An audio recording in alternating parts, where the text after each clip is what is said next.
Assalamualaikum warahmatullahi wabarakatuh.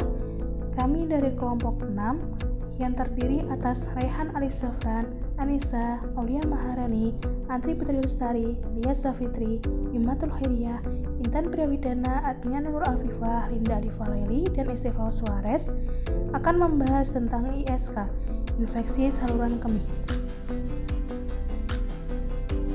Apa itu ISK? ISK atau infeksi saluran kemih adalah suatu kondisi di mana kuman atau mikroba tumbuh dan berkembang biak pada sistem saluran kemih, sehingga dapat mengakibatkan radang bahkan hingga infeksi. Kemudian ada jenis-jenis ISK. Yang pertama, kistitis. Kistitis adalah inflamasi pada kandung kemih yang disebabkan oleh urin dari uretra yang berbalik ke kandung kemih, sehingga menyebarkan infeksi. Yang kedua ada pielonefritis, adalah infeksi saluran kemih bagian atas terjadi pada salah satu ginjal atau keduanya. Kemudian yang ketiga ada prostasitis.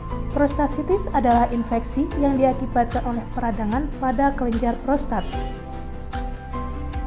Yang keempat ada uretritis, yaitu iritasi dan pembengkakan yang terjadi pada uretra. Penyebabnya karena terpapar oleh infeksi atau bakteri Escherichia coli, chlamydia, dan virus herpes. Kemudian ada faktor penyebab ISK. Yang pertama adalah infeksi bakteri. Penyebab utama ISK yaitu infeksi bakteri Escherichia coli. Bakteri ini tinggal di sekitar kemaluan, dubur, dan kulit. Bakteri yang ada di sekitar kemaluan bisa saja masuk ke urin melalui uretra lalu berjalan ke kandung kemih. Yang kedua, faktornya yaitu kurang minum air. Kekurangan cairan akan membuat Anda jadi jarang buang air kecil, sehingga urin berubah lebih pekat. Kekurangan cairan pada ginjal dapat memancing bakteri untuk menyerang, sehingga terjadilah infeksi saluran kencing. Kemudian yang ketiga, itu ada faktor sistem imunitas. Ketika sistem imunitasnya rendah ataupun terganggu, nantinya fungsi kerja dalam melawan patogen penyebab penyakit akan berkurang. Akibatnya, Anda akan lebih rentan terkena penyakit seperti infeksi saluran kencing. Yang keempat, itu ada faktor penyakit penghambat urin. Infeksi muncul sebagai komplikasi dari penyakit yang menghambat aliran urin seperti bedu ginjal atau penyakit BPH, pembesaran prostat jinak, yang dialami oleh pria. Faktor ini juga hampir serupa pada kebiasaan menahan kencing untuk waktu yang lama. Kemudian faktor yang kelima, itu kurangnya hygiene genitalia. Penyebaran bakteri terjadi pada saat Anda membersihkan alat kelamin ataupun sesudah buang air kecil. Bakterinya bisa masuk ke dalam saluran uretra dan menyebabkan infeksi karena cara membersihkan alat kelamin yang tidak benar. Kemudian ada faktor resiko ISK. Yang pertama, ketidakmampuan kandung kemih mengosongkan isinya. Yang kedua, yaitu penurunan daya tahan tubuh. Dan yang ketiga, yaitu terpasang kateter pada saluran kemih. Tanda dan gejala ISK. Yang pertama, keinginan kencing terus-menerus. Yang kedua, kencing terasa panas dan perih. Yang ketiga, kencing berdarah, berbau tajam dan keruh.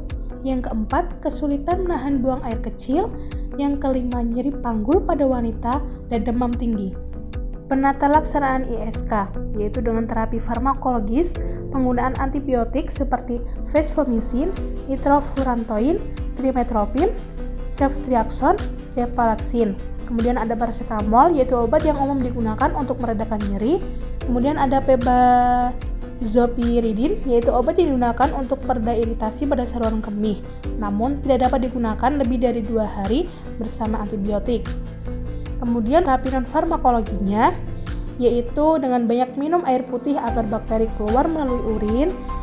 Hindari minuman yang dapat mengiritasi kandung kemih seperti kopi, minuman beralkohol, minuman yang mengandung citrus ataupun kafein, mengompres perut dengan air hangat untuk meredakan nyeri, dan menjaga hygiene genitalia eksternalnya.